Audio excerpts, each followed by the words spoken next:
Hola amigos, bienvenidos a un nuevo episodio de Cine Neandertal. Sabes, es muy extraño decir nuevo cada vez porque nosotros grabamos como 4 o 5 de corrido. Como 7 episodios de corrido en un día. Y todos son nuevos, y eso es nuevo y nuevo y nuevo. Pero para ustedes sí lo es y esperan una semana para escucharlo, así que no sufren como yo, la constante repetición.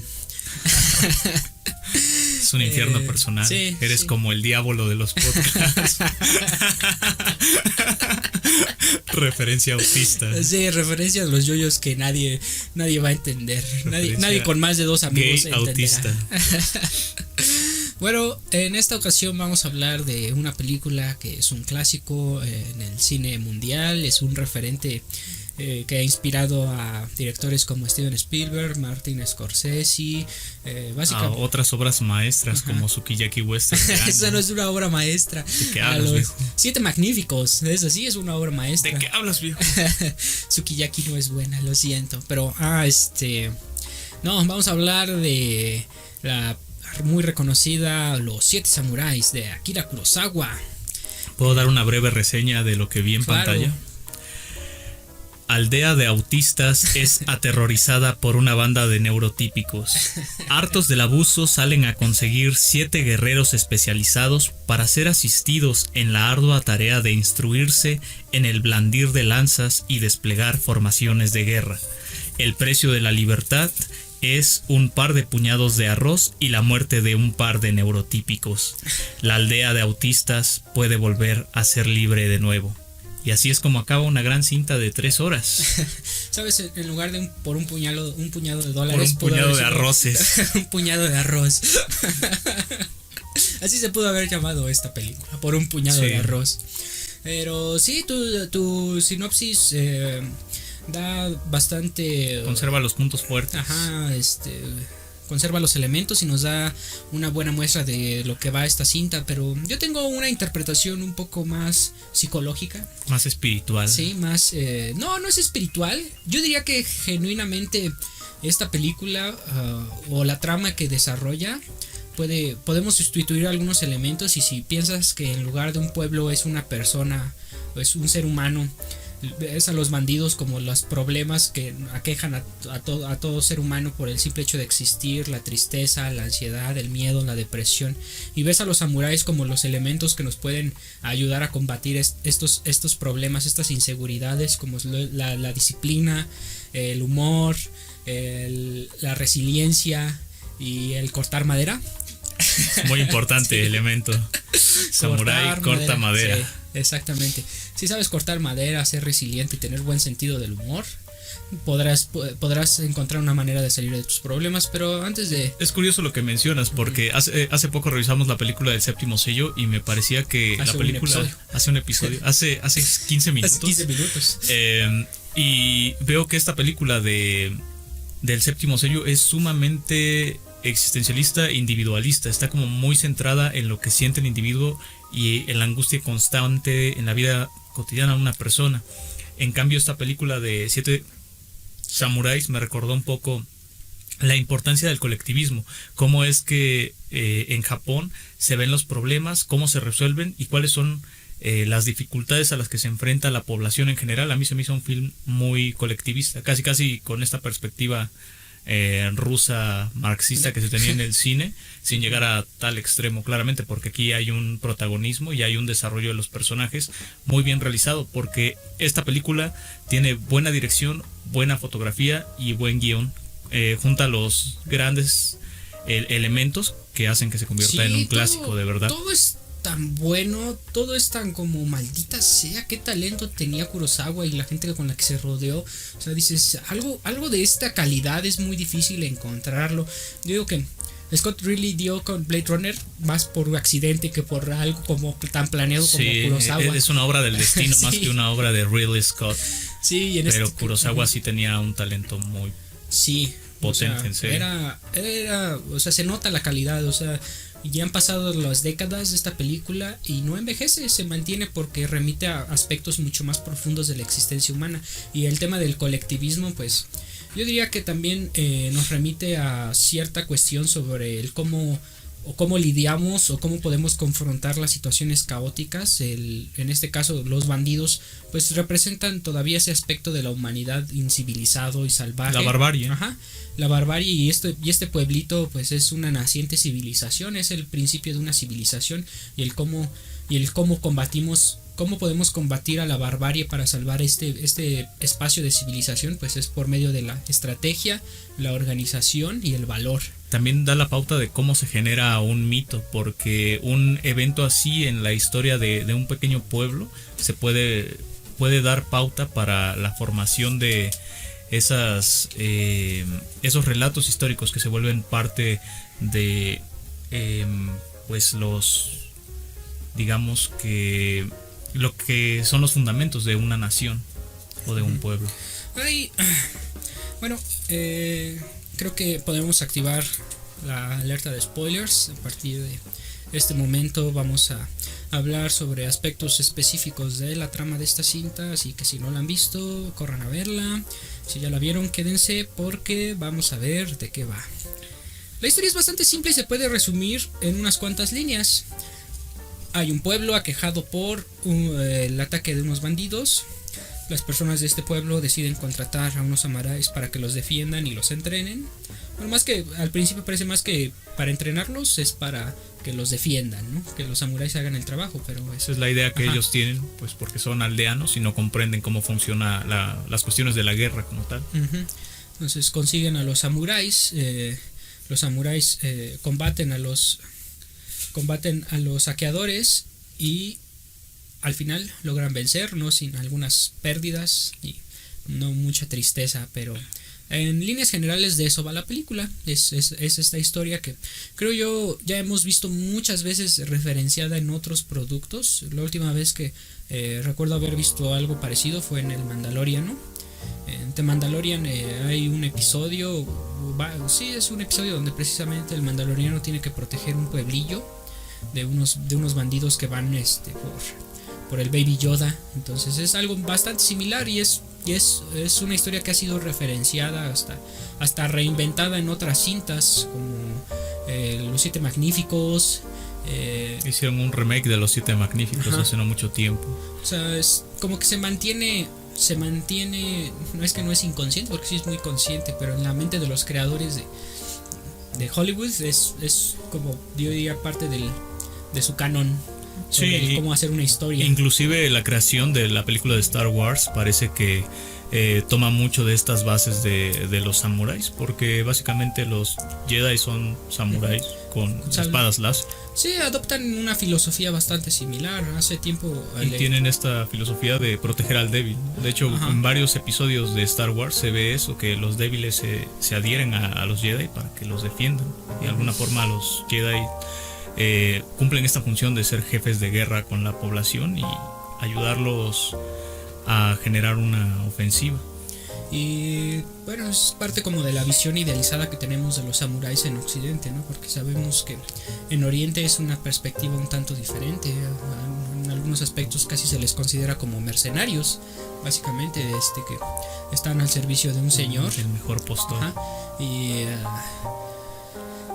hay matices con respecto a cómo se interpreta la imagen del samurái en Japón. De hecho, en algunos aspectos también se le considera como el antítesis del campesino, porque pues eran saqueadores también. Muchos samuráis también se dedicaban a ello, y había ahí cierta rencilla entre la imagen de lo que es un samurái y de lo que es un campesino. Pero en los hechos, bueno, eso es en los hechos. En las narrativas vemos al samurái como una especie de ente que conjuga. Bueno, los samuráis que se juntan para proteger este pueblo, vemos que cada uno tiene diferentes características y diferentes maneras de desarrollarse como samuráis. Uno, por ejemplo, podría ser como el Mad Max Samurai. ¿Recuerdas? Porque hay una escena donde el tipo se mete al bosque para robarles un rifle a los bandidos, sí, y regresa con el rifle y así en pose seria. Eso es tal cual. Hay una escena en Mad Max Fury Road donde Max va a matar al tipo que los está persiguiendo en el coche y regresa con el volante, una bota y con la sangre así. Dice, está sangrando. No es su sangre. O sea, eso es tal cual, esa escena es igual. Está completamente copiado. Sí. Este samurái es muy muy interesante porque se llama Kikuchiyo y es el elemento como de comedia que tiene el bueno, film. no, ese es otro. Yo hablaba del que es como muy disciplinado. Sí, Pero, ¿sabes? él es Ajá. Kyuso. Ajá. Antes de ir desglosándolos así con respecto a la batalla, habría que iniciar como por donde da comienzo la película. Vemos que hay un campesino que estaba haciendo sus cosas de campesino y casualmente escucha a los bandidos acercarse al pueblo y escucha que en cuanto termine la cosecha van a llegar para quitarles lo que han trabajado, ¿no? Y ya nos dan a entender también que ya han ido varias, que no es la primera vez que van. Los campesinos ya saben de su existencia. Tienen un robo rotativo. Sí, dicen, si los vamos a robar ahorita, pues no van a tener nada porque hay que esperar a la cosecha. Sí, y ya venimos a robarles, ¿no? Y Entonces, ahí atacaremos. este campesino lleva la noticia al pueblo y en el pueblo están así como viendo qué diantres van a hacer, porque unos dicen pues vamos a entregarle la cosecha y ya al diablo, o vamos a entregársela si nos suicidamos, que ese recurso es socialmente bien visto. Bueno, en el Japón de aquella época era como una manera de protesta y de rebelarse, pues te suicidas y ya, que es muy efectivo, aunque yo preferiría, nos cuesta entenderlo quizás desde nuestra perspectiva occidental. Tiempos actuales he escuchado que todavía es hasta cierto punto común que cuando se le acusa públicamente a un político de cometer corrupción, a veces incurren en realizar esta cuestión del suicidio. ¿Sabes si eso pasa? Lo cual le daría mucho bien a nuestro país, ¿no? No, destruiría el sistema de que estás hablando, no habría nadie, no habría políticos. Imagínate a ¿cómo se llamaba el que dio en vez de las medicinas de cáncer? Sí, a Duarte. Agua con sal. Duarte. No, pero no, viejo, si eso pasara, acabas con todo el sistema. No queda nadie. Es el punto, viejo. Es una revolución estilo Joker. Nos cae la anarquía así, pero pesado. No podremos quejarnos del sistema, pero al menos nos permite existir un poco. Digo, y si desaparece el sistema, caería la anarquía, viejo. Llegaría el ejército y habría una imposición militar. Una renovación de verdad. No. Una renovación de todos los valores. Sí. Como propone Nietzsche. No me gustaría vivir en un mundo así, pero sería terrible. Sí, en Japón el tema del suicidio, pues, no está imbuido de una concepción completamente diferente a como la tenemos en Occidente. Y puede ser una herramienta honorable para librarte de la opresión, una manera de protesta, una manera para salvar tu propio honor. Una salida honorable de un asunto deshonroso. Sí, es exactamente, pues ya nadie te puede cuestionar ni nadie te puede atacar si estás muerto. Y bueno, entonces en el pueblo se discute y van con el viejo del pueblo, que vendría a ser como el patriarca. Qué bonito, ¿no? Bueno, el patriarcado. No, bueno, como está planteado ahí, porque él es reconocido como una figura de autoridad, quizá no tanto por ser un hombre, sino porque es un hombre viejo, y tiene mucho conocimiento. Entonces él es el que sabe, ¿no? Y le preguntan como, ¿qué debemos hacer? Y él da la idea, pues a mí de niño cuando vivía en mi aldea, llegaron y jodieron todo, pero hubo una aldea que contrató a unos samuráis y esa se salvó, ¿no? Dices, ya, bueno, cuando los viejos eran los jefes de las tribus. Por su conocimiento. Porque como la tecnología no había avanzado tanto, pues ellos ya habían visto todo lo que sucedía en el mundo. Ahora no pueden estar actualizados y por eso son relegados. Ahora debe ser el polo contrario, ahora no le debemos hacer caso a los viejos. Ahora los niños son los que tienen el control, por eso TikTok es una empresa multimillonaria ahora. Tiene sentido tu visión de la realidad actual, pero bueno. Entonces este campesino y otro grupo de campesinos van a la ciudad, podemos decir a una protociudad feudal, a buscar samuráis, y dan primero con uno que logra salvar a un niño de un secuestro. Digamos que es el samurái líder. Ajá. Es Kanbei. Kanbei me gusta mucho algo que dice. Yo tengo mucha experiencia, no tengo ningún talento en especial, pero tengo mucha experiencia, aunque todas fueron derrotas. Sí, eso es lo que define su personaje. Tiene conocimiento, pero yo digo que ese es el conocimiento más valioso de todos, porque ahora que ya ha sido derrotado tantas veces, ya sabe qué hacer para no ser derrotado de nuevo. Tiene el poder de la experiencia, viejo. Sí, o sea, como que yo preferiría escuchar la opinión en un combate de alguien que ha sido vencido muchas veces, porque que de alguien que siempre ha ganado. Ya sabe lo que se tiene que hacer. Que que se tiene que hacer para no cometer el mismo error. Sí, O puede que sea retrasado, sea muy imbécil, ¿no? Pero al menos en este no es el caso, porque el hombre es genuinamente es sabio y es noble, tiene un buen sentido del humor y además... es un líder de guerra curtido por el fracaso. Me recordó un poco a la figura del gladiador, ves que era como un jefe de guerra él y de pronto cae en la desgracia, a él está como en las mismas circunstancias. Bueno, pero la idea es que este de los 7 samuráis nunca cayó en la desgracia porque nunca salió de ella, ¿no? Sí, algo así. Viene de derrota en derrota. Nació de la desgracia. Tal vez estuvo como con ciertos nobles y perdió una guerra muy fuerte con ellos y por eso pasó a ser casi un vagabundo. Dicen que es un ronin, o sea, los ronin se supone eran samuráis que fracasaron en su servicio haz de cuenta que tenían ahí un señor, su señor feudal, por así decirlo. El señor feudal se muere en la guerra y pues estos samuráis tienen dos opciones: o se suicidan porque fracasaron en su juramento, o siguen vivos pero se vuelven ronin. Y eso es un ronin. Sí, y eso es lo que dice el anciano de la aldea, que incluso el oso sale del bosque cuando está hambriento. Entonces la idea es ver a los samuráis que están desesperados para que acepten este trato, porque les van a pagar solo con puñados de arroz. Sí, pues no van no van por lo mejor, van por lo que puedan encontrar, que son samuráis que hayan fracasado. Y de hecho vemos como también el extremo del fracaso de los samuráis cuando los campesinos llegan a esta ciudad y se hospedan en una casucha, y ahí hay un samurái al que está en un rincón y cada vez que como que los vagos que viven ahí también le hacen bullying, y cuando el samurái se quiere defender despiertan al vagabundo gordo y el vagabundo gordo le hace cara al samurái, ¿no? Y el samurái se asusta y se va a su rincón. O sea, ya ese es el colmo de la desgracia en el mundo de los samuráis. El tipo ya ni siquiera tiene la fuerza para defenderse, o sea, tocó fondo en el aspecto de su identidad. Pero bueno, entonces llegan a la ciudad y primero contactan con este hombre que logra salvar a un niño. ¿Cómo dijiste que se llama? ¿Quién? El líder. Kanbei. Lo llamaré Boss, The Boss. Tenemos al jefe y el jefe pues al principio es renuente porque dice, pues ni me van a pagar bien, ni siquiera puedo hacerlo porque... Creo que lo que más le preocupa es que sabe que él solo no puede hacer todo ese trabajo y piensa que es muy difícil que otros samuráis acepten trabajar en esas condiciones.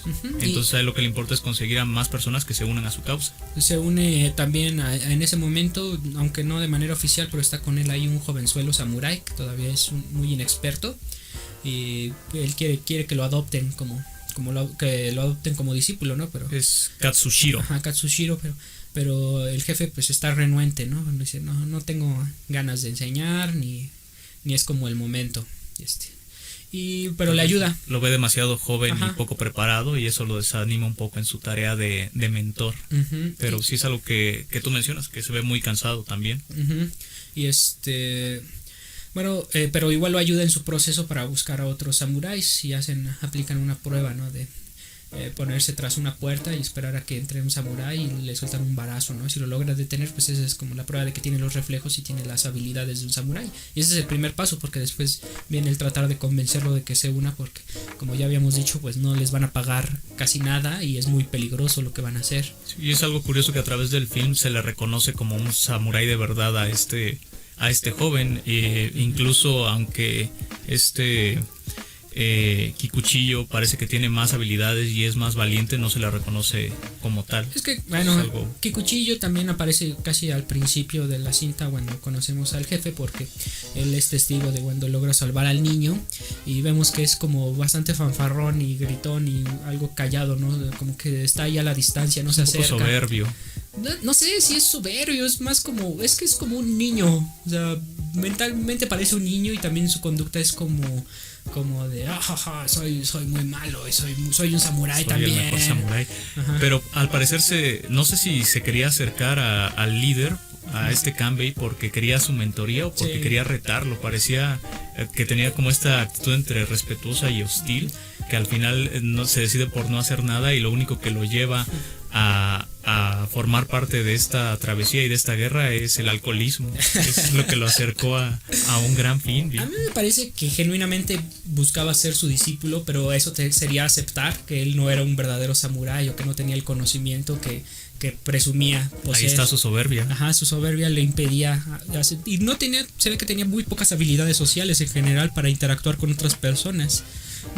Sí. Era medio un paria, también se vestía como un vagabundo, o sea, genuinamente era un excluido. Su espada parecía que ni siquiera era funcional, como que era muy nada larga, más para aparentar que era un samurái.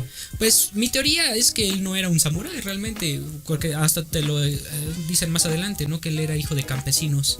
Él está en el medio, ajá, digamos que él es el puente entre los samuráis y los aldeanos. Los aldeanos, porque también ayuda a que se puedan integrar y que puedan Ajá, desarrollar la dinámica. porque él es el que conoce cómo funciona la psique de los aldeanos, ¿no? Porque sí. de hecho cuando los samuráis llegan al pueblo no son recibidos por los aldeanos porque ellos tienen miedo de que, entre otras cosas, se lleven a sus hijas. Entonces es algo que también les dice el viejo, ¿no? Ustedes se preocupan por sus hijas, pero deberían de preocuparse primero por sus cabezas, ¿no? Por el hecho de estar vivos. Dice, por sus barbas. Dice, te preocupas por tus barbas, pero debería preocuparte de tu cabeza. El hecho de que puedes perder la cabeza. Ajá. Y bueno, pues digo, él yo pienso que no era como tal un samurái, era un campesino que en algún momento se encontró una espada y se encontró unos papeles, o sea, que acreditaban su nobleza y que tenía 13 años, viejo. O sea, legalmente 13. No podía consumir alcohol en el Japón de ese tiempo. Es que envejecían más prematuramente por el estrés a los que se sometían en esa época. O sea, sí tenía 13 años, pero... que el actor que interpreta a 13, así lo voy a llamar a partir de aquí. 13 es Kikuchiyo. Kikuchiyo. Es Toshiro Mifune. Toshiro Mifune era como el actor insignia de Akira Kurosawa. Y él también vino a México a hacer una película que se llama Animas Trujano. Interpreta a un campesino de Oaxaca.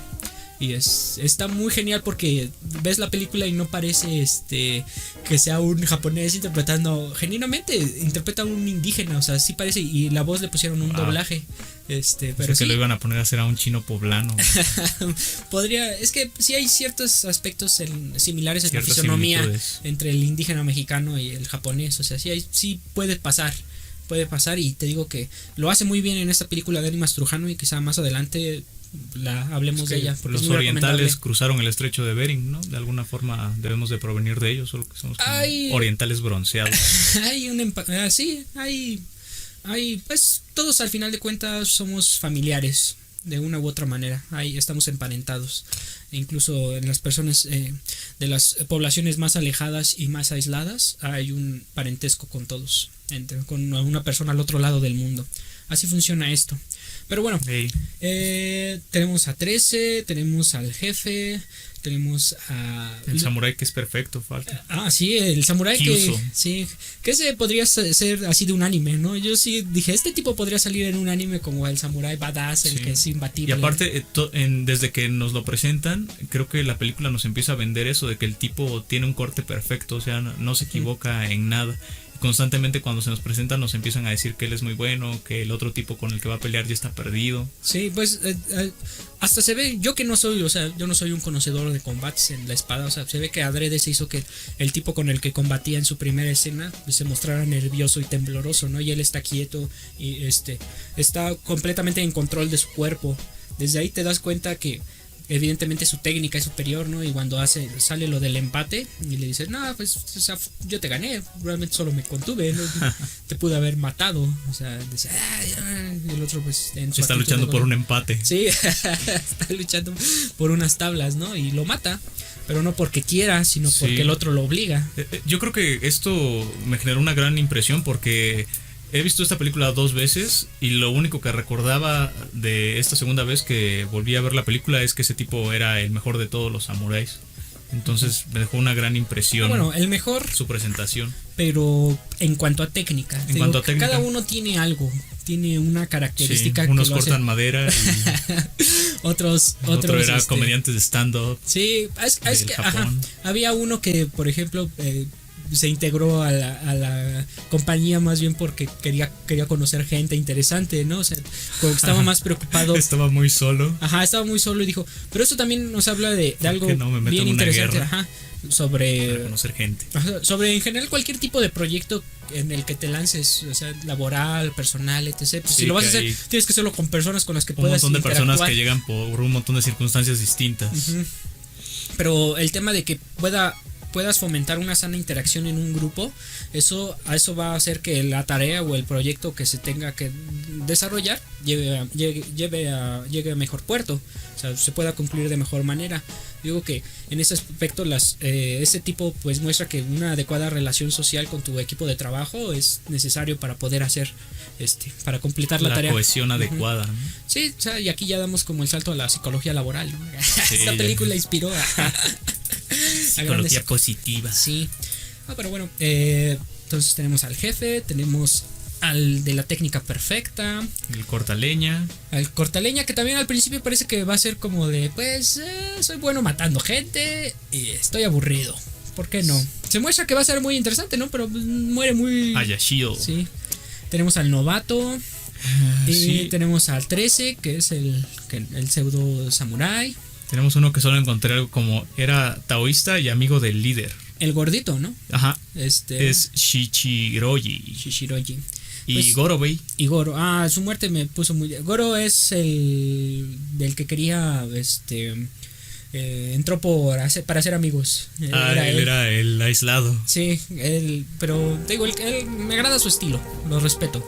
Entonces ya tenemos a nuestro grupo que emprende el viaje hacia el pueblo, hacia la defensa de estos aldeanos. Ajá, vemos como el 13 pues todavía nos integra, lo sigue a la distancia.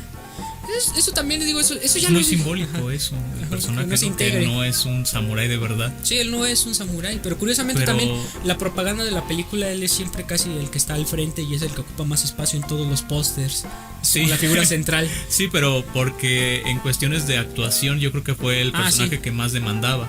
Y creo que cumple una pieza fundamental dentro de esta película porque la película es muy larga y es trágica, pero lo que hace que sientas que hay cierta diversidad y cierto antagonismo en la trama es el hecho de que él siempre está haciendo bromas. Entonces la comedia hace que la película siga avanzando y tenga un ritmo pues asequible que para el público. sea fluida, porque si no pues nada más serían charlas pesadas y muerte y desgracia. Ajá, efectivamente, él le da un toque que también nos ayuda al espectador común a poder apreciar esta película. Sí, pero es un personaje muy muy bien desarrollado, ¿no? Porque se ve cómo va cambiando su personalidad conforme se va desarrollando la guerra, y creo que hay más protagonismo por parte de este personaje Kikuchiyo que del mismo samurái que está aprendiendo, que es Katsushiro. Bueno, no se ve tanto cómo evoluciona este joven. Sí, pues él hasta cierto punto el novato es el que va a aprender. Él llegó a aprender y hasta el jefe como que lo permite ir nada más para que pues, aprenda y se forme, porque no piensa que sea de mucha utilidad en el combate real, ¿no? Lo ve más como un favor hacia él, pero ahí también tiene todo su arco con el respecto a cómo se enamora de una de las campesinas y tienen... Sí, lo que salva a ese personaje es la cuestión de su relación amorosa. Y también que hasta cierto punto funciona como una representación del espectador, porque él es el único que le dice al samurái con técnica que yo te admiro, eres genial. Sí, se siente muy como lo que piensa, es muy fan. Lo que piensa el público. Sí, es como de ese tipo es muy badass, ¿no? Yo quisiera decírselo y él viene a decir a estar en la película y decirle lo que el público piensa al respecto de su trabajo.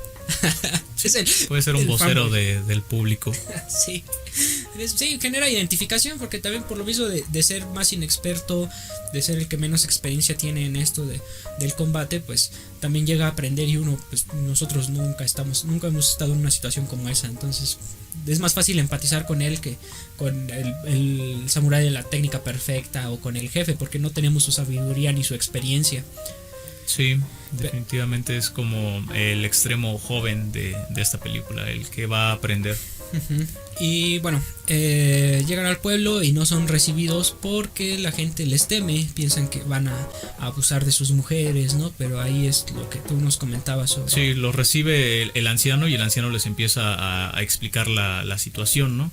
Y como Kikuchiyo ve que no son recibidos por la gente y él él sabe que el trabajo le plantea unas circunstancias injustas, ¿no? Entonces yo creo que a él eso en parte lo molesta, ¿no? El hecho de saber que va a recibir poco por el hecho de inmiscuirse en una guerra. Ni lo aprecia por ello. Y dice, bueno, pues ahora yo voy a hacer que salgan para que nos vean, ¿no? Entonces a él se le ocurre activar esta alarma que los campesinos utilizaban para saber que los vándalos estaban llegando a su pueblo. En ese momento, cuando sienten miedo, todos salen y conocen a los samuráis. Entonces aquí se nos presenta otra vez que Kikuchiyo es ese puente que va a existir entre los samuráis y los aldeanos, porque comprende la psique de los dos y él se queda en el medio, ¿no? Digamos que él es el ejemplo de la templanza aristotélica, ¿no? Él estando en el medio es como llega a ser efectivo y a cumplir su papel dentro de este grupo de samuráis. Y algo que, bueno, que Kikuchiyo, más que interactuar con las personas del pueblo, interactúa con los niños. Y si te das cuenta, está más tiempo rodeado con los niños, y los niños se ríen de sus bromas, y él como que tiene una mayor interacción o conexión con estos chicos. Pero eso es como hacer política para él y para su grupo, porque llevarse bien con los niños es una aceptación que le va a hacer quedar bien frente a los demás pobladores.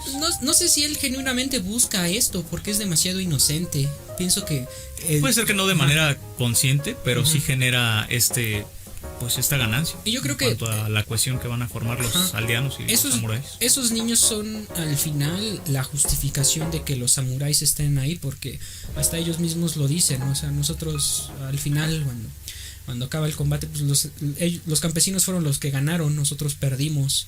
O sea, a pesar de que sobrevivimos, perdimos amigos, y los únicos que ganaron fueron ellos. Entonces, ¿por qué estaban ahí? O sea, a pesar de que tengas tu código, a pesar de que tengas una reglamentación que te obliga a hacer lo correcto, que en este caso es defenderlos, aún así pudiste haber dicho que no, pudiste haber, desde el principio en el que no fuiste bien recibido, pudiste haberte apartado, ¿no? Pudiste haberte alejado de la tarea. Sí, ¿no? verlo como una ofensa.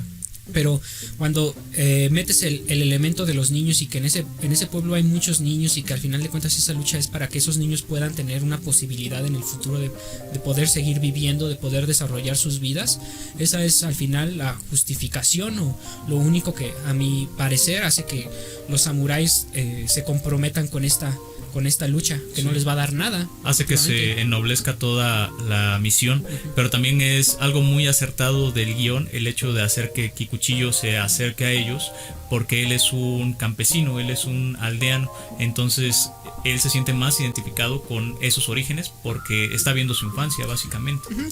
También nos muestra un poco como la hipocresía del campesinado. Debemos invitar a de los duques y campesinos. El campesinado también se está aquí como así, queriendo hacer pasar la víctima de manera excesiva, porque demuestran que tienen más alimentos, tienen más cosas de las que les dijeron que tenían. Y es algo que les dice Kikuchiyo, los aldeanos lo tienen todo en verdad, y en algún punto cuando están festejando los samuráis se dan cuenta porque ellos sacan sake, y ellos pues no sabían que los aldeanos tenían acceso a esas materias. Ese tipo de alimentos les hacían creer que pues estaban en la pobreza, en la miseria total. Cuando pues tampoco era así. Ese tipo de cosas son las que te sugieren o te dicen como de estos samuráis no deberían estar arriesgando la vida por ellos, ¿no? Pero sin embargo se mantienen en sus puestos porque los niños no tienen la por culpa.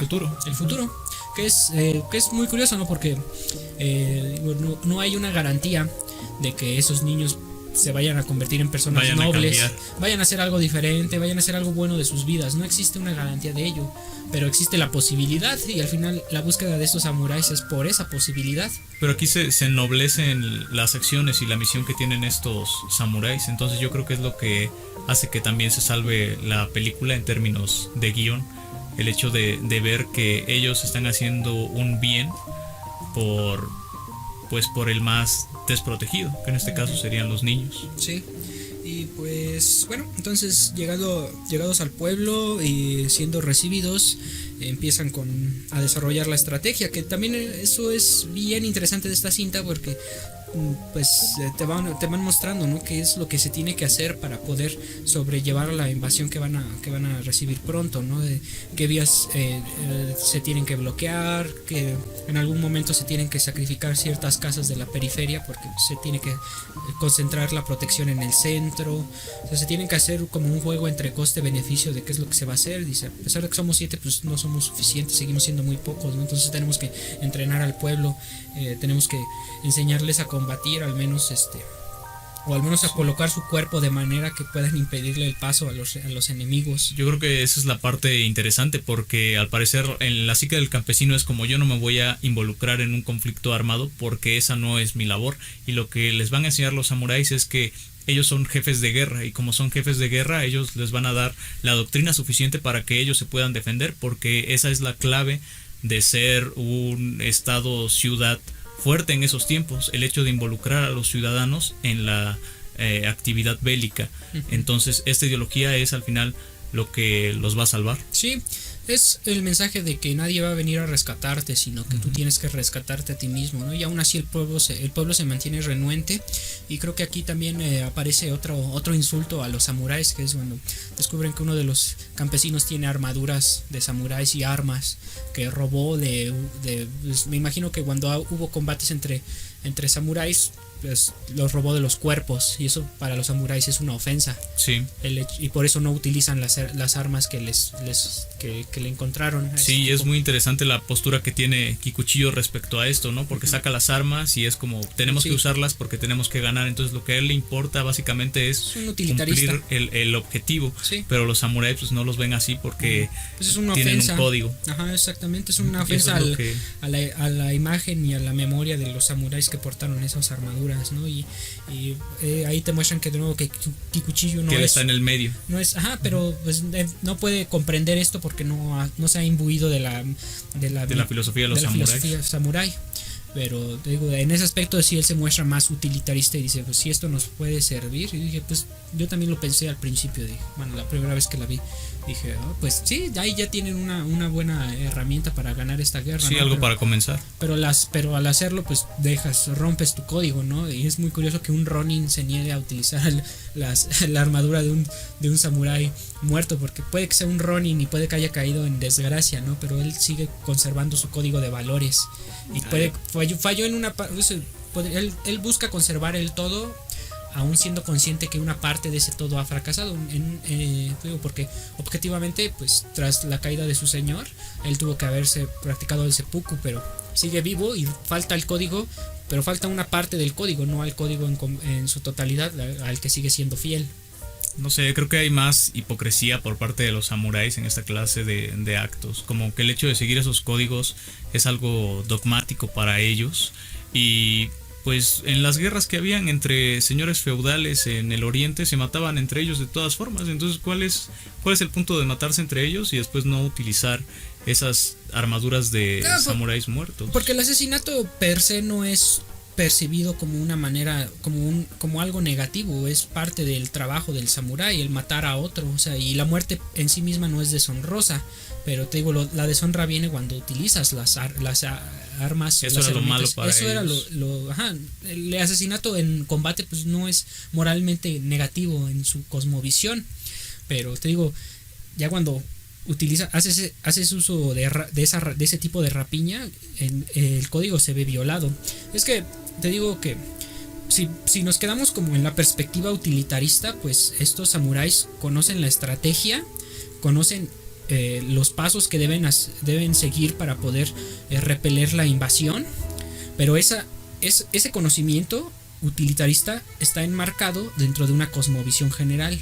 Y en esa cosmovisión, estas actividades de rapiña son consideradas negativas. Hay algo como algo reprobable. Son reprobables, pero son parte de ese cuerpo de conocimientos que a la vez le da las herramientas para poder combatir adecuadamente a los invasores. Pero bueno, aquí me recuerdo un poco a la Ilíada de Homero, donde sí. te cuentan que cuando había combates, ocasionalmente apareció un dios, y el dios influía valor a sus influía valor a sus guerreros y les metía miedo a los otros, ¿no? Entonces los griegos eran muy conscientes de que en un combate real, en ocasiones las sensaciones que se despiertan, bueno, que ellos adjudicaban a los dioses, eran lo que podían determinar la batalla. Que un bando tuviera miedo y el otro se sintiera envalentonado porque consideraban que un dios estaba de su lado, podía decidir la batalla, aunque pues evidentemente quizá no había un dios de su lado, solo eran unos tipos. Sí, era más psicología de las masas que otra cosa. Era la psicología del momento, las sensaciones que se pudieran despertar en el momento, ¿no? Ellos tenían toda una interpretación sobre cómo se podía ganar ese favor, ¿no? Si tú honrabas a los dioses, si tú presentabas el debido tributo, el dios iba a intervenir en el combate y te iba a dar a ti valor, y a tu rival le iba a dar el miedo, ¿no? Sí. Tienes esa cosmovisión general, pero también en su cosmovisión está el cómo debes combatir, el cómo debes arrinconar al enemigo, el cómo debes moverte. Toda la estrategia. Toda la estrategia. La estrategia está imbuida en esa cosmovisión mística. Entonces, y ellos no pueden separarlo, no pueden distinguir una cosa de la otra. Yo creo que ellos no ven diferencia, está todo junto. El modo como entendemos ahora la guerra prescinde completamente de esa concepción mitológica y se ciñe netamente al utilitarismo, al cómo destruir al mayor número de enemigos en el menor tiempo posible y sin las con la menor pérdidas. Cantidad de recursos. Exactamente, se volvió completamente eso. Pero digo, los samuráis no pueden separar esos dos aspectos porque están unidos, pero hay una ruptura al final en la cinta. Cuando ves que el enemigo está usando armas. ¿Las armas de fuego? Está usando armas de fuego. Esa a mí me parece una ruptura simbólica entre estas dos perspectivas, la perspectiva estratégica imbuida de mitología y la perspectiva utilitarista, porque los rivales ya no están yendo a una cuestión honorable de cómo deben ser los combates, se saltan la cosmovisión y van por lo que resulta más práctico. Es como la llegada de Oriente, de los westerns ahí, ¿no? Con la llegada de Occidente. Sí, no diría que es... Bueno, sí podría ser una visión occidental, pero yo no sé si sea netamente de Occidente o si también algo así surgió en Japón, ¿no? Pero vemos que al menos en cuanto a esta cinta en particular, pues el elemento del rifle, de que se use un arma de fuego, pues ya es una ruptura de los valores de cómo debe desarrollarse un combate en la estructura de los cómo samuráis. Debe ser la guerra, ¿no? Exactamente, o sea, te digo, es un paso hacia el utilitarismo. Y es algo curioso porque también es un sincretismo de tecnologías, ¿no? La pólvora viene de Oriente, pero me imagino que las primeras armas probablemente sean de origen europeo. A mí me llamó un poco también la atención eso, que pues un rifle en el siglo XVI es como muy así, a mí me pareció muy adelantado, porque al menos aquí tenemos como la idea de que los rifles ya son como el siglo XVIII, siglo XIX, son armas relativamente modernas, pero la verdad...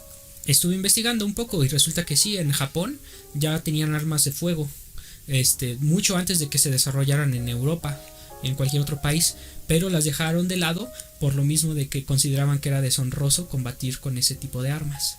Ya, eso es terrible.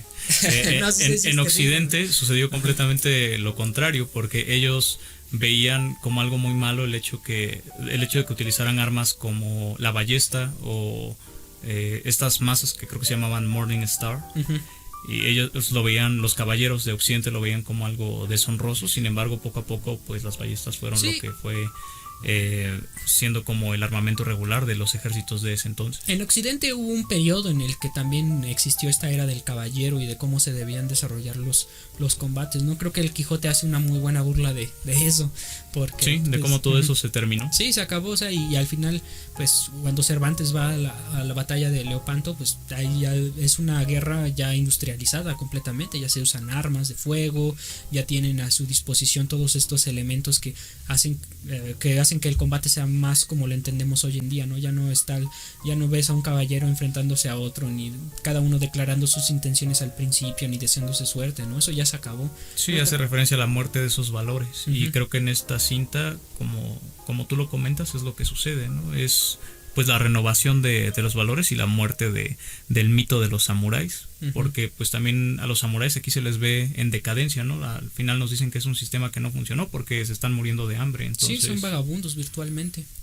se vuelven mercenarios, pero digo, curiosamente el tema de la institución del samurái, el concepto del samurái, pues se mantiene todavía en Japón hasta principios del siglo XX. O sea, es una institución que con todo y cómo nos muestran que en esta cinta, en ese momento histórico ya estaba en un estado decadente, se logra mantener porque Japón es un país reconocido principalmente a nivel mundial por la preservación de sus costumbres y sus tradiciones, y el hecho de que fueron muy herméticos durante buena parte de su historia y que lo siguen siendo, a pesar de con todo este tema de la globalización, pues siguen teniendo usos y costumbres que son mucho de su país exclusivamente. Me acuerdo que hay por ahí una revistilla, estaba revisando una revista de corte católico y hablaban sobre el tema de cómo se había intentado evangelizar Japón y pues cómo se fracasó casi rotundamente. O sea, es muy difícil introducir ideas nuevas en ese país, o ideas que no surjan de manera orgánica en su propia estructura. Sí, es algo curioso porque recuerdo que en algún punto los exploradores europeos mencionaban que llegar allá y darles algo nuevo, ellos lo veían como una moda, pero simplemente como eso, algo que iban a utilizar e iban a desechar inmediatamente, y solo lo ocupaban como algo superficial. Sí, y nada más quedan como anécdotas. De hecho, recuerdo hay un museo en el que hay una espada samurái con un grabado cristiano, que es de un samurái que se hizo al cristianismo, y eso es lo único que queda, nada más fue uno de toda.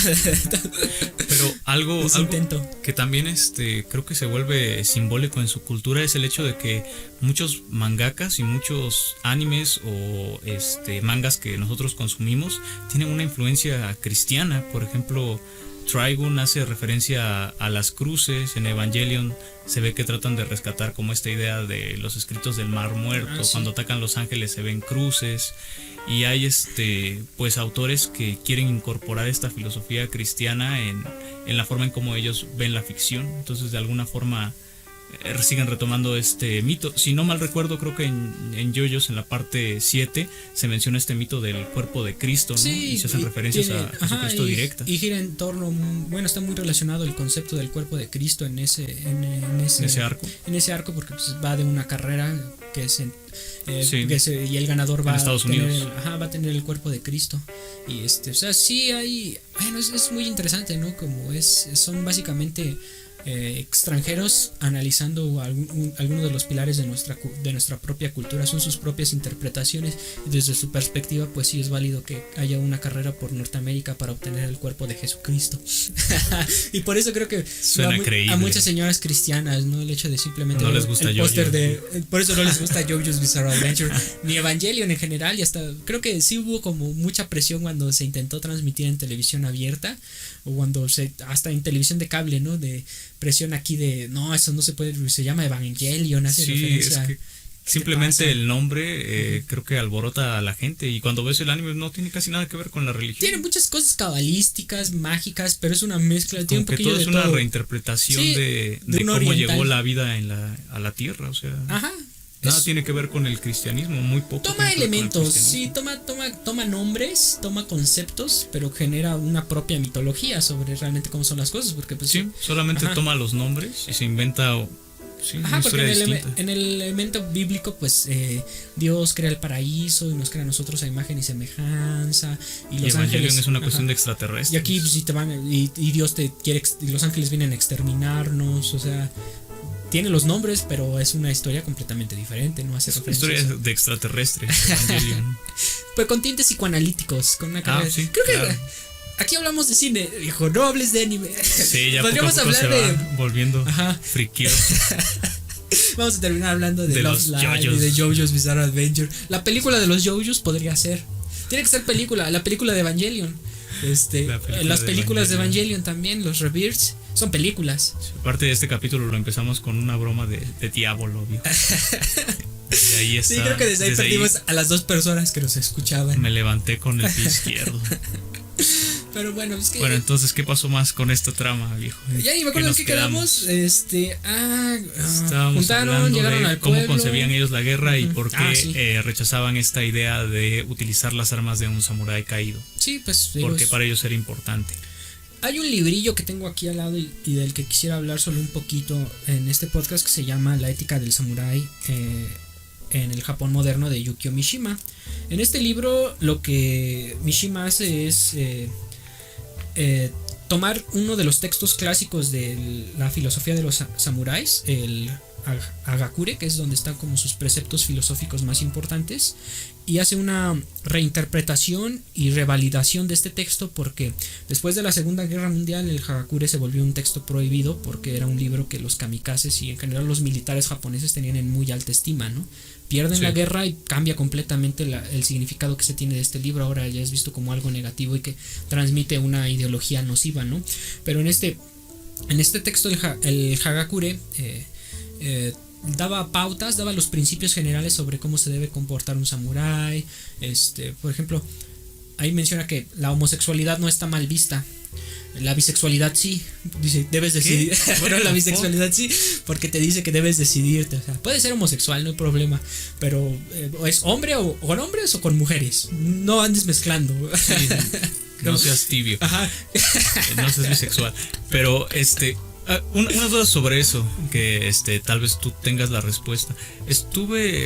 No sé si lo vi en algún comentario, el hecho de que las geishas comenzaron se inició esa idea de la prostitución como algo que hacían los hombres primero y después adoptaron las mujeres. No lo sabía. ¿No sabías eso? Porque escuché que el escritor que hizo, era un samurái, pero hizo el libro de los 5 anillos, donde se ven... pues es el Hagakure, ese mismo. Sí, mencionaban, o alguna vez llegué a escuchar el rumor de que este tipo era homosexual y que era algo que no se hablaba abiertamente de eso en Japón porque lo veían como algo deshonroso, el hecho de que un gran samurái fuera homosexual. Pero no sé si eso es cierto, pero si dices que ellos veían como algo... No, la homosexualidad, o sea, pero es que también el samurái no podía tener como relaciones duraderas, y lo que recomiendan en este texto es como los Jedi. Ajá, pero lo que te recomiendan es como de, puedes estar enamorado, pero no debes confesar ese amor, porque cuando lo confiesas decae. Y eso es algo como muy cierto, ¿no? Siempre tenemos en alta estima los romances que no pudieron ser, y porque los idealizamos. Florecer es caer, ya lo dijo Sukiyaki Western Django. Sí, bueno, está bien, esa frase se la acepto porque tienes punto de razón. Pero es cierto, cuando un amor se vuelve real, pues decae, ¿no? Y lo mejor es tenerlo en el plano de lo ideal y de cómo pudo haber sido. Y así también es una de las recomendaciones del Hagakure. Y digo, pues, pero, venía a colación este texto porque en él se exponen algunos de los principios de cómo debe ser un samurái, que también hay Yukio Mishima, él decía que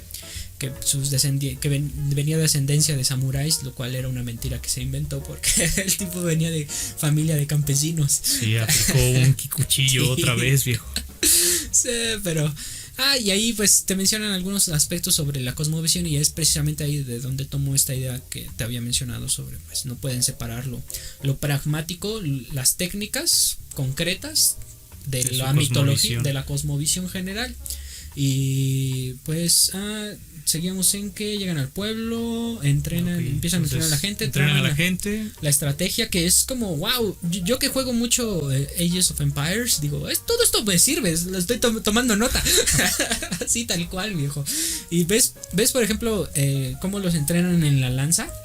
Eso en Ages of Empires tiene una razón. Bueno, yo lo entendí porque haz de cuenta, tienes un lancero, tienes 3 lanceros contra un caballero. El caballero tiene bonus de ataque porque por estar en el caballo, no tiene más fuerza de ataque porque está en un punto elevado, ¿no? Pero cuando hay un grupo de lanceros se utilizan contra caballería, es exactamente. la ley de guerra, ¿no? Por lo mismo de que igual que en el ajedrez, cuando pones cierta formación de peones, es como si utilizaras lanceros, que funciona contra los caballos. Es un poco, no sé, es un poco diferente. No funciona así. Pero probablemente. Pero no funciona así, viejo, lo siento. En el ajedrez al menos no así, pero sí digo, mira, todo esto inspiró así Ages of Empires, así tal cual la estrategia y las técnicas, porque a veces a mí me gusta más jugar en Ages así como crear una fuerza de ataque así super masiva, un montón de caballeros y dices, pues sí, mucha estrategia, ¿no? Pero ¿qué haces contra una horda que no deja de venir y no deja de Sí, tú juegas estilo ruso, sí, ¿no? O sea, donde necesitas 10 hombres, tú mandas 100. 100, sí. Si puedes hacer una partida así, a mí me resulta más entretenido, pero sé que es como la manera más vacía y más tonta de jugar, porque cero táctica, ¿no? Sí, cero táctica, pura fuerza bruta. Digo, sí, es como yo debería jugar Age of Empires, como se plantea en esta película. Planeas aquí está la filosofía de Age of Empires. Ajá, pones aquí a 5 personas y vas a cerrar este camino, acá mueves para acá, así es como debe hacerse. Me gusta porque genuinamente se nota una investigación sobre cómo se desarrollaba un combate en aquella época. De hecho, no sé si recuerdas, hasta en el principio se mencionan los créditos a las personas que realizaron la investigación histórica. O sea, no. Entonces, Mel Gibson, así es como se hacen las cosas. No nada más dices, voy a hacer una película de mayas y los pones a comer corazones en la selva, viejo. Maya ficción es un nuevo género del cine, viejo.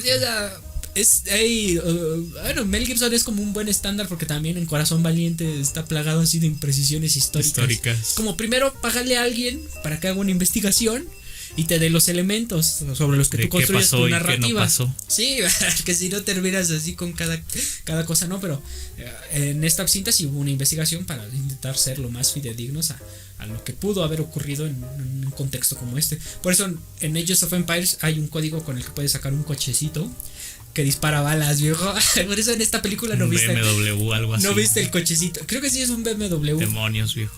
Pero por eso en esta película no vas a ver un BMW disparando balitas. Hablando sobre la continuidad de esta cinta, lo siguiente relevante sería la avanzada que avientan los bárbaros. Sí, sus primeros ataques. Pero antes de eso, fíjate, hay otro elemento que, si no mal recuerdo, se mencionó en el Hagakure, que es como si tú tienes la oportunidad, suelta tú el primer golpe. Y eso es lo que hacen estos samuráis cuando saben dónde está el campamento. Cobra Kai, ¿no? Ajá, sí, strike fierce, strike hard, no mercy. Pues, pero sí, en cuanto se dan con la localización del campamento, pues ¿para qué esperamos? Vamos primero nosotros a atacar. Y van a quemar su campamento. Y me gusta mucho su criterio de tú mueres, tú hombre mueres, tú mujer vives. No queman el lugar y van escapando las personas que están ahí dentro. Las mujeres sobreviven porque a veces no son parte del ejército. Las son mujeres sus siempre concubinas. han sido un recurso valioso. Y ahí hay también una cosilla bien llamativa, ¿no? Que hay una mujer que estaba en ese campamento y que era la esposa de un aldeano. De uno de los aldeanos, ¿no? Y él intenta salvarla, pero ella prefiere irse a quemar, ¿no? Porque siente que ha sido deshonrada. Bueno, mi interpretación es que la mujer se sabe deshonrada. Posiblemente la secuestraron. Sí, sabe que no puede regresar a su vida normal después de haber sido violada por un montón de bárbaros y haber convivido con ellos. Sí, o sea, no tiene cara para vivir con su esposo y prefiere la muerte, ¿no? Y ahí se da la muerte más absurda también de uno de los samuráis cuando intenta ir por el campesino para llevárselo.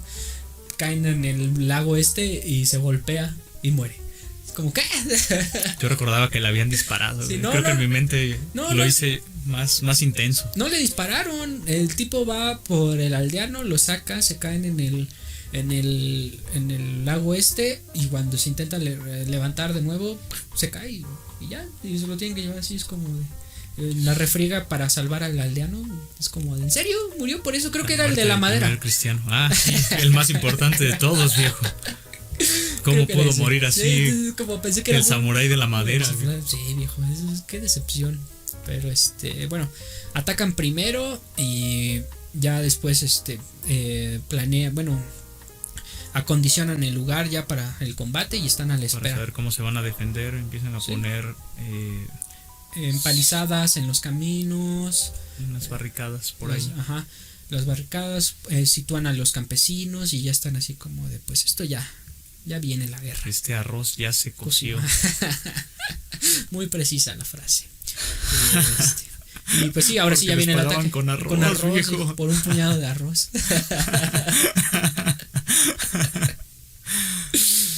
Muy bien. Sería ¿qué les da? Mi hijo, el sake y el arroz, viejo. El bueno, el malo y el feo. Muy bien, muy bien. Ya vienen los ataques y lo hacen bastante bien. O sea, te muestran ahí que la inteligencia en la guerra vence a la fuerza bruta. Sí, completamente, ¿no? Porque los bárbaros llegan así a caballo. Con todo y los repelen muy bien. Y vamos a dejar entrar a uno o dos. Matamos. Y así nos vamos riquis triquis. Sí, de a poquito. Es muy parecida a la estrategia que utilizaron en 300, ¿no? Pero así sí recuerda a 300 de ir a un lugar muy estrecho para hacer que el el número de de los enemigos deje de contar, porque así se enfrentarían casi 1 a 1. Sí, entonces pero si ellos por calidad iban a ganar. Ajá, pero sí, reduces el espacio de acceso al pueblo, que eso es lo que hicieron con las empalizadas. O sea, limitas el acceso y solo en un punto, y ahí es donde Y concentras. empiezas a matar de a uno por uno. Sí, sí, me recordó en muchas partes a 300. Dije, mira, sí, es así tal cual también. Sí. Y luego montan las guardias de noche, ¿no? Porque los bárbaros intentan acceder. Me imagino que intentan hacer la troyana, acceder de noche sin que nadie los vea y abrir las puertas de la ciudad, o bueno, del pueblito, para que tengan acceso los bárbaros, ¿no? Y pero los logran repeler. El patriarca muere, porque pues yo ya me voy a morir, me quiero morir en el molino. Ya estoy viejo, sí, déjenme morir en paz. Se va a morir al molino y el molino arde. También más o menos en este tiempo es cuando Kikuchiyo hace su hazaña de ir por un rifle. Bueno, me hazaña entre comillas porque descuida una posición y me da a entender que es después por donde lograron entrar. Exacto, esto demuestra como el carácter que tiene el personaje, ¿no? Que es testarudo y tiene valentía de sobra, Rambo, que llega a la estupidez porque a él le encargaron cuidar una posición y le dicen pues qué hubiera pasado si hubieran llegado ahí los bárbaros y tú no estabas. Entonces algo que él vio como una muestra de valor en verdad es una muestra de responsabilidad en cuanto a sus funciones de guerra. Sí. Y es algo que se repite en Sukiyaki Western Django también, porque a un tipo, no compares. A un tipo le dicen tienes bolas pero no tienes cerebro y le disparan en las bolas. Sí. Entonces ahora ya no tienes bolas ni cerebro. No, solo bolas, le quita al menos las bolas, pero no hagas eso, no detente. No manches a los samuráis con Sukiyaki Western Django. Pero ok. Sí, ahí se ve constantemente el movimiento. Hay que estar cubriendo aquí, estando acá, reaccionando de diferentes maneras. El samurái debe tener como capacidad de combatir no solo con la espada, debe saber manejar la lanza, tirar con el arco, y es algo que también te muestran aquí, que hay un samurái, ya no recuerdo cuál era, pero era uno que mató a varios con su arco. ¿No fue también Kyuso el que era muy muy bueno? No, Kyuso no era. Kyuso solo maneja la espada, por lo que se ve. Nunca lo vi con ninguna otra arma, pero fue otro. Creo que el gordito fue el que usó en algún momento el arco, o el simpático. Probablemente Gorobei. Sí, creo que fue él el que usó el arco. Pero pues sí, se va repeliendo y van llevando como su cuenta de pues había 40 bárbaros, si no mal recuerdo, y van así, pues hoy matamos 7. Hoy matamos 3. Sí, llevan un diario de muerte. Sí, porque pues así es, debes llevar como un registro para saber si sí les estás pegando, ¿no? Y saber la estadística de la guerra. Más o menos cuándo va a terminar la cosa, ¿no? Porque por ellos, quizá para los bárbaros 1 o 2 pérdidas no es la gran cosa, ¿no? Pero para los samuráis una pérdida pues, sí es algo muy peligroso porque son muy pocos. Entonces, creo que nos avecinamos al final de esta cinta. ¿Hay algo más que contar respecto a la guerra? La guerra, pues vencen nuestros samuráis. De poco a poco matan a todos. Y después lo único que queda es el amor entre el samurái joven, que es Katsushiro, y este niña, que era una mujer que intentaron hacer pasar por hombre para que no se la dieran los samuráis, pues se enamoran, lo cual sucedió. El gran miedo del papá se hizo realidad. Sí, si tanto lo temes, va a ocurrir, viejo. Mejor no le hubieras fugado al vergas y le hubieras dejado su pelo. Y ya tenía un suegro samurái. Sí, que ahí también estaba embarazada, nunca lo sabremos. Como que me hace pensar. O eso. ¿De qué otra película hubo un embarazo? No, en Sukiyaki Western Django. ¿Ya ves, viejo?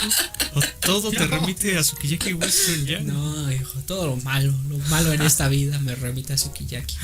Pero ¿de qué hablas, hijo? No, ya Sukiyaki tendrá su episodio. Hubo guerra, murieron 4 de los samuráis, solo quedaron en pie 3, entre ellos el líder, el joven, y Kikuchiyo murió. Kikuchiyo murió, él fue el último. El joven comedia. Pues, señor comedia, el señor sarcasmo, sí, obvio. El cuchillo muere, se cierra el telón, nadie ríe. Y pues él, precisamente su muerte es eso, ¿no? Completamente el abandono de la cosmovisión del samurái y del combate honorable por la muerte por las armas. Sí, también al hombre al de la técnica impoluta también lo matan con él. O sea, pues son las únicas maneras en las que pudiste haberlo matado, porque en combate él era imbatible, en combate cuerpo a cuerpo, como debe ser, el combate samurái era imbatible, y y el 13, Kikuchiyo, yo digo que también era imbatible, pero no porque tuviera técnica, sino porque era pura energía. Demasiado valiente. Sí, era demasiado valiente, o sea, no lo podías matar. Y además, podríamos decir que funciona como una especie de protagonista. Para mí es el protagonista. Es quien más se sigue en ciertas partes muy importantes de la cinta. O sea, también con esta idea de que pues nosotros no somos samuráis ni podemos adoptar ese régimen de vida, pero él al no poder, él al no serlo, pero pretender, también genera cierta identificación, al igual que el novato. El híbrido, sí. El samurái invertido.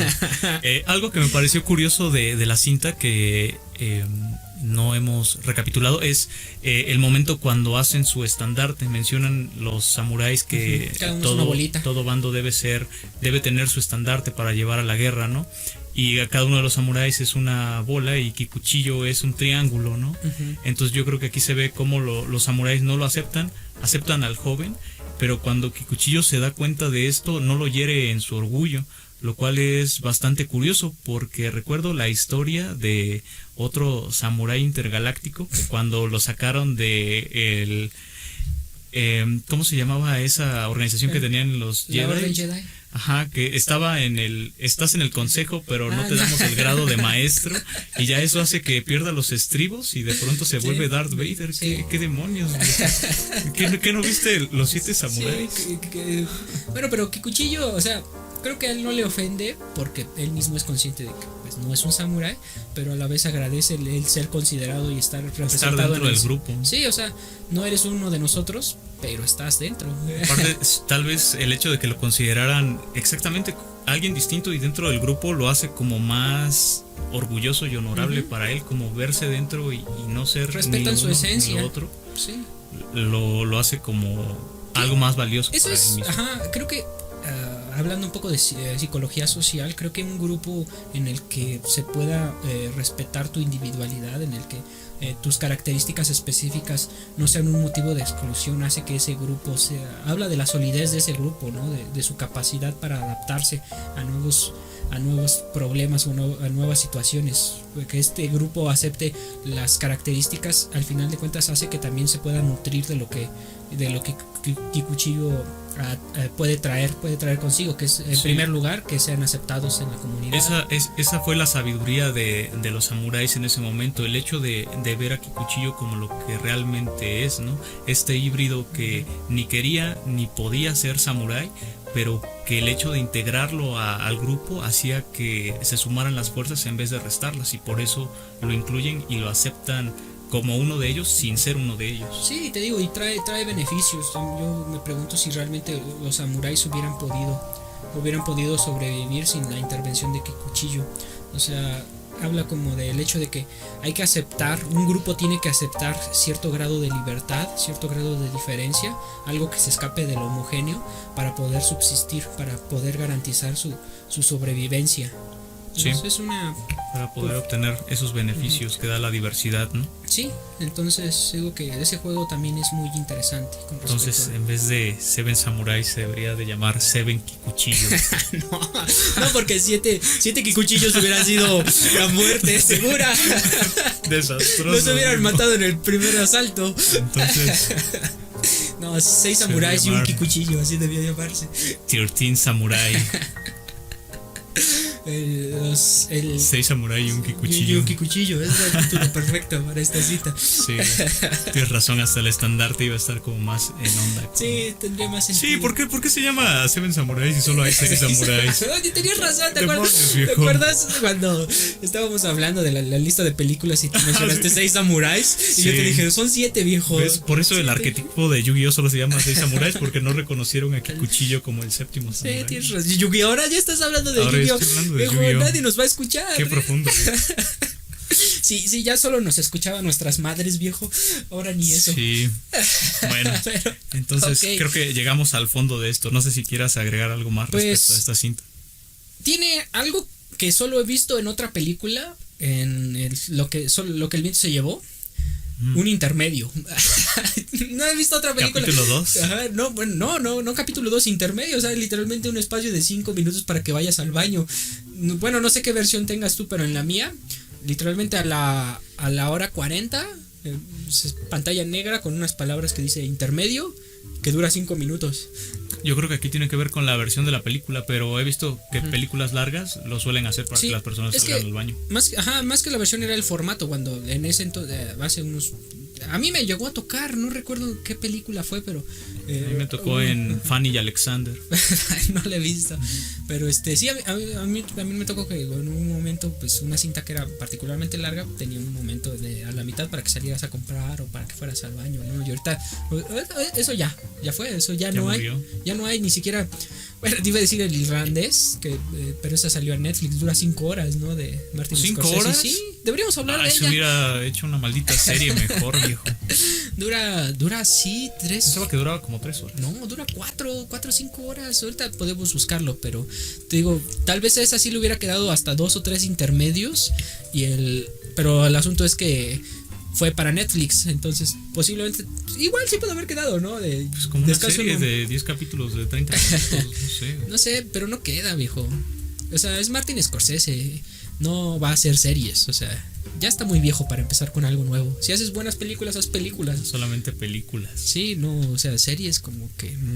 Pues recuerdo que por ejemplo en películas como Stalker lo separan por capítulos. Ah, sí, pero pues son más breves. Nada más dicen capítulo 2 y empieza otra cosa. Sí, hay varias cintas que también adoptan esa estructura, pero no, esta genuinamente la adopta y es muy larga y le queda muy bien porque y hasta, bueno, yo la vi un día hasta el primer intermedio y luego vi la segunda parte. O algo que pasaba con el DVD que tengo de Goodfellas es que tiene el lado A y lado B, entonces se acaba una parte y tengo que sacar el DVD y voltearlo y hasta la segunda parte. Sí, sí. Es como ahí está el intermedio, viejo. Sí ocurre también con los VHS, que luego compraba Titanic, venía como en un paquete de 3 VHS. Oh Dios, el horror. Sí. El horror. Pero bueno, ¿qué más con respecto a Seven Samurais? Bueno, creo que vale la pena verla. Yo le doy 9 de 10 kikuchillos a esta cinta memorable, que es madre del western y también de los samuráis. Es madre y a la vez se nutre, porque también ya había previamente cintas western de las que Akira Kurosawa era muy fan, en especial de las películas de Robert Redford. Que después también, o sea, es como cíclico, te digo, se nutre y a la vez nutre. Es un continuo de nutrición y de plagios. Retroalimentación. Y de plagios, porque creo que hasta Akira Kurosawa en algún momento demandó al tío que hizo la adaptación de Los Siete Magníficos. No fue por una adaptación que hicieron de Rashomon, pero que le cambiaron el nombre. Demandó. Y luego dijo que ganó más dinero por la demanda que por lo que ganó con la película. Sí, yo creo que esa película de Reservoir Dogs podría haberse llamado Seven Bandidos. Es que, bueno, Tarantino, que es como el maestro te voy a plagiar, el pero no de los robos. No tanto como para que tengas elementos para demandarme. Exacto. Pero yo creo que esta película tiene algo que me encanta, que es muy compleja, tiene cosas bien interesantes, pero le da un tratamiento que hace que cualquiera pueda verlo y pueda entenderlo. Y a mí creo que es el mérito de toda buena obra de arte, que no está dirigida para un público minoritario, para una cúpula intelectual, sino que está dirigida al público mayoritario. Para todo público. Ajá, y no es basura, no es entretenimiento vacuo. Tiene una muy buena estructura, tiene un buen tratamiento, es como darle ópera a las masas. Yo creo que lo más importante o el gran mérito de este guión es el hecho de que, a pesar de tener tantos personajes dentro de esta historia, a todos les da un buen desarrollo. Menos al de la madera. Bueno, sí, ese tío faltó un poco de imaginación. Sí. Pero en general todos los personajes se sienten que están ahí por algo y no son desperdiciados. Y eso es un gran mérito cuando tienes tantos personajes. Sí, tiene demasiados, pero todos tienen una carga simbólica y, como mencionas, tienen una razón de estar y te explican algo sobre la condición humana, te dan una muestra de la condición humana, que eso es de lo que va. Muy bien trabajados. Esto es algo profundo, no es la última película de Slobodsky donde se puso una botarga de vaca, viejo. Aquí vas a hablar de cosas profundas. Ya vamos a empezar con la guerra ya caímos a ese nivel en el que vamos a hablar más de otros podcasts para que la gente nos escuche. Para incluirse en el multiverso. Sí. Después sale Slobodsky inventándote la madre durante 30 segundos. Sí. Pinche Josué. No, un respeto a... ¿Cómo se llama su Le podcast? mandamos un respeto al eslobo a la y pitorrisa. a la cotorrisa, viejo. Máximo respeto, pero... Pues véanla, yo le doy un...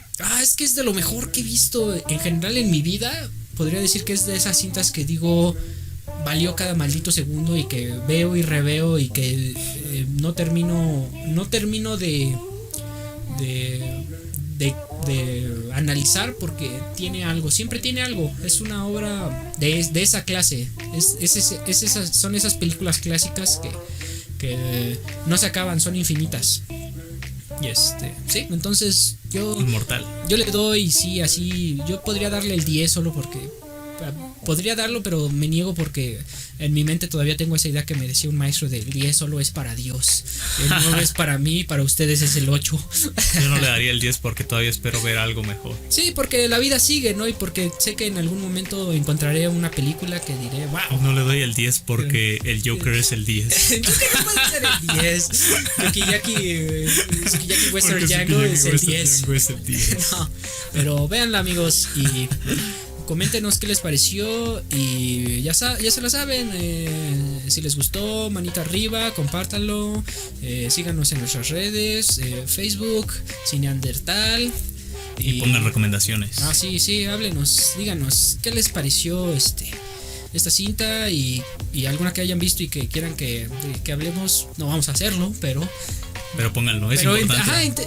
Leemos todos los comentarios porque solo son porque como solo hay 2 uno. por video. ¿2? Ese es el más visto. Bueno, es nuestro top seller. Nos escuchamos la siguiente semana con otra película. Adiós, amigos. Adiós.